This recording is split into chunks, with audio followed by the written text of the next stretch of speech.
Because we're having this discussion, I'm going to read you guys this poem. I wrote it last year. It was number 106 of 381 short stories I wrote last year. Only this one's a poem. It's called E Pluribus Unum. We are quick to be certain in uncertain times, yet we do have the power to redraw the lines. Because through our shouting and screaming, one thing is clear: we all seek the answers, and freedom is dear. So for just one short second, let's lay down our swords. We are better than this. We can find an accord. We don't hate our neighbors. We don't fear our friends. But we all get the sense we're used for political ends. We hate this and fight it on the left and the right. You know what they'd hate? If we united our fight. If we all had a moment of true clarity, that it doesn't boil down to a single party.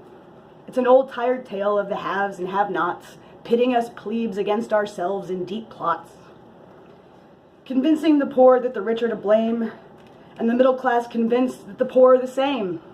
They split us by color, education, and faith, and then let us all bicker till we're dead in our graves. There are ghettos and mansions which establish the lines of where we can go, where we must stay behind.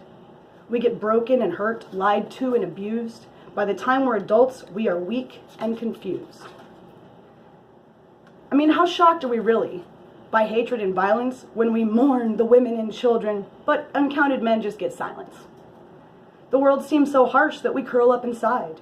We live in the chambers where our echoes boom wide. And the walls of these chambers we constructed in time after learning the harshness of crossing the lines. But wait just 1 minute. Do you hear that small voice? The one in your heart that screams, I have a choice. And with this intuition, something remains. Something hopeful and good. Something real and sane. We are not just weak pawns in the game of our country. We are smarter, more caring, more kind, and more loving. We all see the waste and the graft and the bribes. There is not one politician we believe hasn't lied.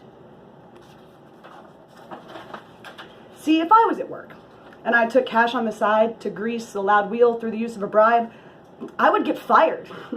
And politicians should too. We're not vapid sheeple. We see what you do.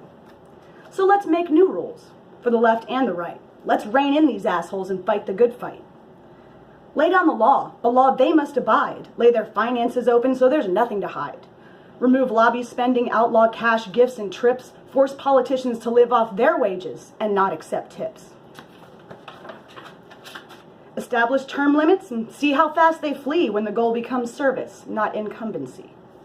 We can raise all their wages. Hell, I'll pay $500,000 if I think the people who run are not simply villains. Don't get me wrong, politicians are people. They can't all be good, but they can't all be evil. Yet, even a person with the best of intentions is easily swayed when money is mentioned. So take out the money and see how fast they flee. Limit their power, and the grip they have on us loosens by the hour. What a row it would be if we saw in the polls partyless politicians with ideas and goals. What would happen the second right after this pause, once we planted the seeds to reform our laws? Imagine red hats marching with Black Lives Matter. Imagine what we would do without all this hateful chatter. If we stepped back from the ledge and accepted each other, that we are all children or parents, that we are all sisters and brothers. Our uniqueness is good, our difference essential. But when we stand divided, we lose all that potential. Plurality isn't some old useless dream. It's what does make us great. Thus her beacon beams for the hungry, the tired, the huddle and poor to come and breathe free on her sweet, stolen shores. In the pot we all go, melting together, then they stir us all up till we can't even remember the truth deep within us, that we are a union. We are better than this. E Pluribus Unum.